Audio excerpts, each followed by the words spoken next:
You're Jake Paul. You're Jake Paul. You're locking in. You're Logan. You're Jake. You're all of them. I'm Logan Paul. There's a... Let me think of character.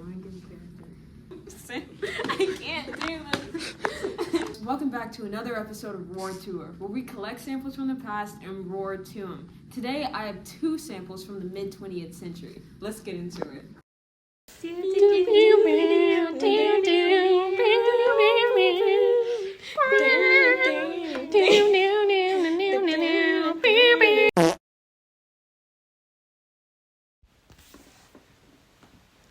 Whoa, where am I?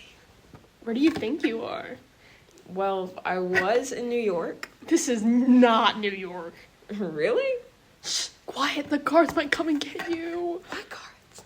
Did you escape from the chambers? What chambers? Like Harry Potter? What? Okay, be real. Where am I right now? Or when am I? In 1941, are you okay? Wait, you're still in World War II? You are too. We are in a camp, a German camp. Quick, grab my hand. What? Boom, we made it. Who are you? Who are you? Where are we? No. When are we? Leave me alone. I need to meet the quota. They're watching. Leave. They? Okay, progressive. I have a couple non-binary friends myself. Is this it? I don't know, chat, but I'm gonna need you to grab my hand real quick. And you too. Have the gods finally come to take me? I don't know about gods, but I love Drake. God's plan. God's plan. All right, hold my hand, both of you. I'm freed. Alright, guys, so I'm here with stank number 1 and stank number 2. Actually, what's your name?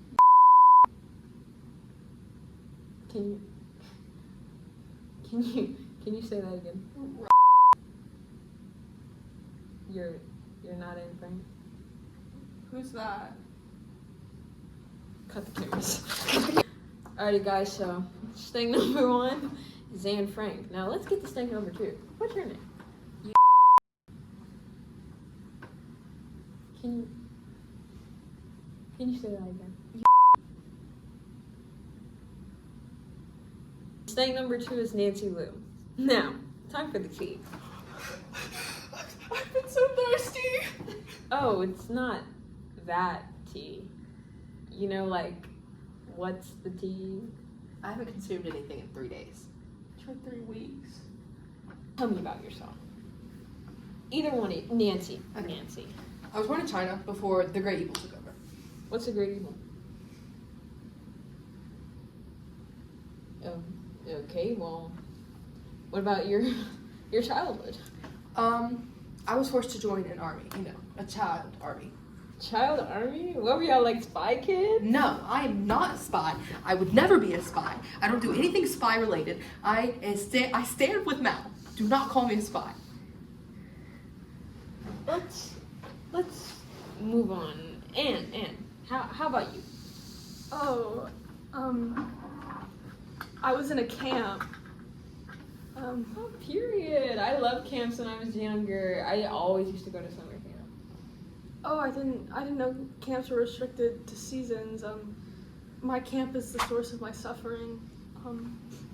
My family was shot in front of me, and then they were burned. They were incinerated. Is that a metaphor? I can't get demonetized. I can't. Demonetized? What? My family was killed and shot in front of me. What do you mean demonetized?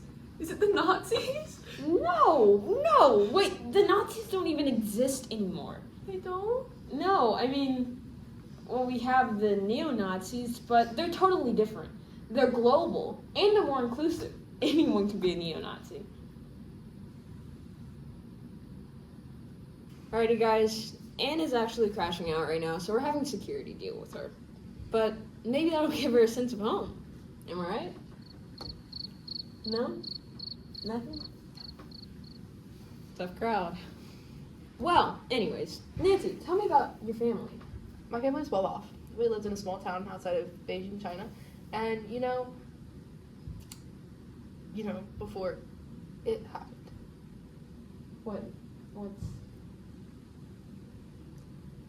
Anyways, obviously, I'm a girl. My family wanted a boy because in China, boys are valued more than women are. Oh, so What? nothing. My family needed an heir to the business, and my mom got pregnant, and they were hoping, praying for a boy. It turns out I was a girl. So, you said this is the 21st century, right? You're. So women don't have to worry about that anymore? Boys being valued more than they are? I mean, yeah. I mean, women can work now, even though they won't be paid as much as men, and they'll have to face workplace harassment. But everyone faces workplace harassment. I mean, ever heard of Kevin Spacey? No? No. Okay. Well, the only things women can't do are, I don't know, walk home alone at night, or get a fair price for feminine hygiene products, or, I mean, in some places, get justice for crimes committed against them. But it's great being a girl. So men are still valued more than women? It depends on who you ask. If you ask your progressive white woman who's a TikTok analyst, a 20-year-old psychology major, that's self-diagnosed with bipolar depression, and who still has BLM in her bio 3 years after the movement ended, she'll say that all men are treated like gods, and for that reason we need to eradicate all of them.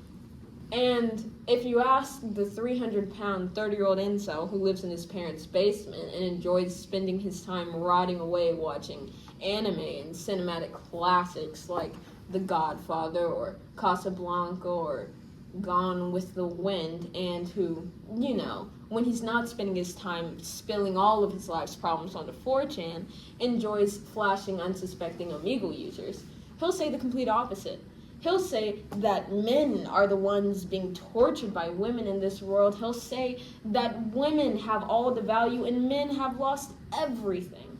And for that reason, he'll suggest that we turn all women into disposable objects. Is any of it true?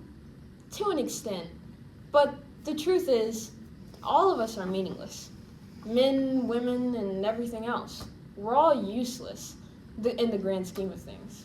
Robots are taking our jobs. AI is killing our kids. Kids aren't happy. Schools aren't safe. Social media rules our lives. What is social media? It's something that rules the young and old through false perfection. It's kind of like Mao, but more technologically advanced. Mao? Is he still... Alrighty guys, looks like this video is coming to an end. I don't think these two want to say anything else. Yeah, well, anyways guys, remember that the roar of your spirit is always within you, waiting to be unleashed. Stay connected, stay in power, and keep roaring, even if the world is begging, and I mean begging, you to stop. Never forget that history will always repeat itself, so there's no need in trying to change the future. See you next time on Roar-Tuah. Alrighty guys, this is something we've never done before. Here's a sneak peek into next episode. I can't tell you who we're bringing on, but let me just say that it rhymes with crawling on tortellini.